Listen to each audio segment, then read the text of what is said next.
Welcome back, guys. Thanks for clicking on this video. In today's video, I'm going to mention 5 harsh realities about being a watch enthusiast today. Now, you'll want to stick around to hear these 5 points. Now, before we get into the video, remember to give it a like, share this video, and if you haven't subscribed yet, guys, hit that subscribe button. Now, let's have a seat so I can go over these 5 points.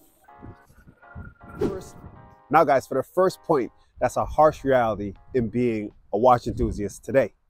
And it's the difficulty in purchasing a timepiece at retail at your local AD.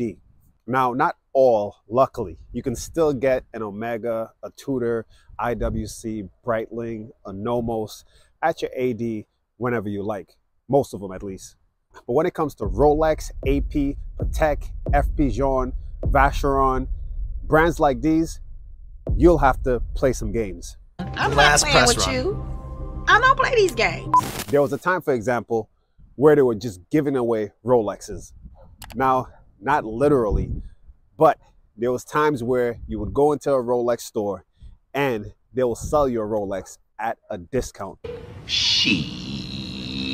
From Submariners to GMTs to Day-Dates, the model didn't matter. They were giving it at a discount. Today, though, is way more difficult and almost impossible. There's either a wait list, there's prerequisites, and other factors that you need to check off to be worthy of purchasing a timepiece from some of these watch brands today. So if you wanted to reward yourself with a timepiece for an accomplishment or an achievement, you'll have to be selective of the watch brand that you'll be able to purchase, or you'll have to go to the secondary market and pay a premium. My second harsh reality of being a watch enthusiast today are the super clones. Fake timepieces are becoming harder and harder to identify. Here's a clip on producer Michael's channel that I saw right before making this video where a watch dealer got scammed and he bought a fake Rolex. Today's video is about one of our dear friends, a watch dealer that you guys have seen many times on the channel that just got scammed. We got to show you this. Adam, can you believe what you saw? No, I mean, I would also have been scammed. Yeah, so would I. This is just unbelievable. So today we're going to show you 2 Rolex watches, one of which is real and one of which is not. It is by far the best replica anybody's ever seen. We've got a microscope here, because when you look at other videos on YouTube, there's lots of them where they compare fakes with replicas. They show you, well, there's a little bit on the hands where they're uneven and the lumen isn't right. This is not like that. This is a fake that looks like a real one. And like I say, our dear friend got scammed. He bought it, he examined it, and I don't even know how he found out that it wasn't real. But we're going to show you, and then you judge for yourself. We're not even going to tell you which one is real, and you can put in the comments which one you believe is real. And we're going to do this with a microscope. So like I said before I showed this clip, it was a watch dealer that got tricked into purchasing this fake Rolex. So the fakes are getting that good that watch dealers that see these timepieces on a daily basis are getting fooled. And please don't think just because there's a box and a card means that the watch is authentic, because boxes are faked and cards today are so good that they're hard to really identify the real from the fake one. So pretty much with purchasing luxury timepieces today, there's a level of anxiety and stress that goes along with it. Not just spending that huge sum of money, but having in mind that potentially the timepiece that you may be buying is a fake. Another factor when it comes to these super clones is that if you purchase a brand new Rolex, a real Rolex, once you're walking around in public, the first question or thought in a lot of people's minds would be, is it real? Am I wrong? No. Like, comment below if you've ever seen someone walking around with a brand new Rolex Daytona Panda and it didn't cross your mind, I wonder if that's a super clone. The third harsh reality of being a watch enthusiast today is timepieces being marketed as investments.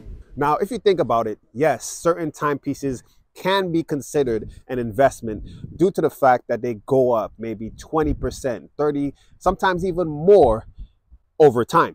But looking at watches as investments has caused a negative reaction. Now, the reaction was a gift and a curse. It brought in new buyers to the watch market. But the bad part was that these buyers were flippers and people that just purchased timepieces that didn't have a passion or love for the timepieces. They just wanted to be flashy and be in the hype.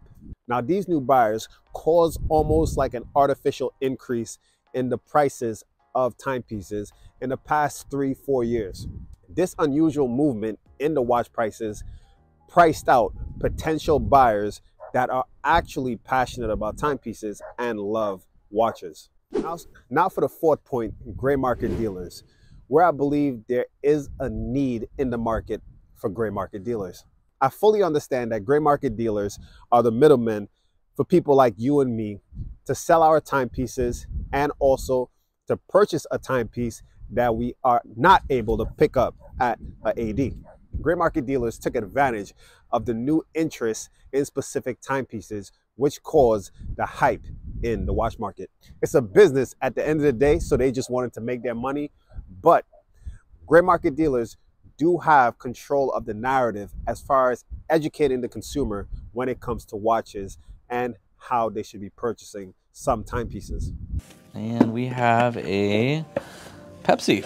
And this one is an old card with white tag, so it's after 2017. But yeah, Pepsi's keep rumoring that these are gonna get discontinued. I highly doubt it. I hate when people start these rumors. It always fails every single time.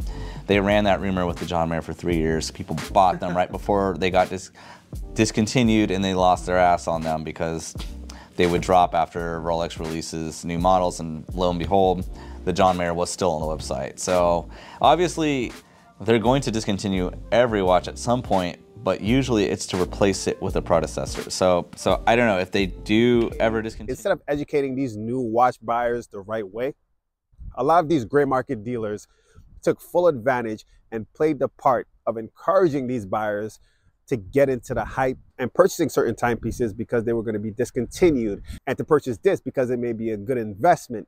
There's videos on YouTube where there's buyers purchasing 20, 30 timepieces, valuing 6 figures, sometimes in the millions, in one single purchase. A lot of these transactions was done with Anthony Farrer from the Timepiece Gentleman.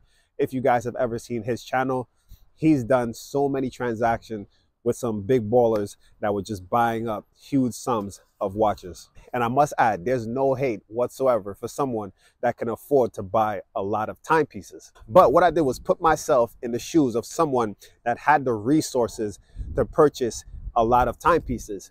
And even if I did have the money, guess what? I would not purchase 20, 30 watches all in one transaction.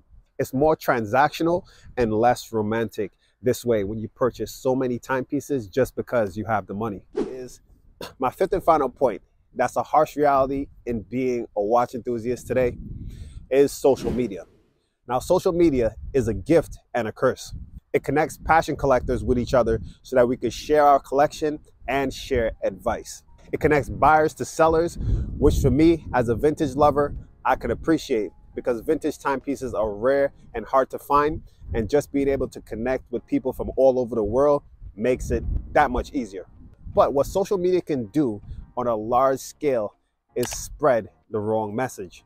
For example, social media promoted hype initially. From YouTube to Instagram, you would see certain timepieces frequently in your face, and over time, you'll be slowly influenced to think that this is something popular and this is something you should have as well, which caused hype. And the one last negative point when it comes to social media is that it can leave new collectors or potential collectors to be discouraged, because you'll see online that so many people are just buying timepieces like everyone are ballers out here. But that's really not the case. That's just what's shown on social media.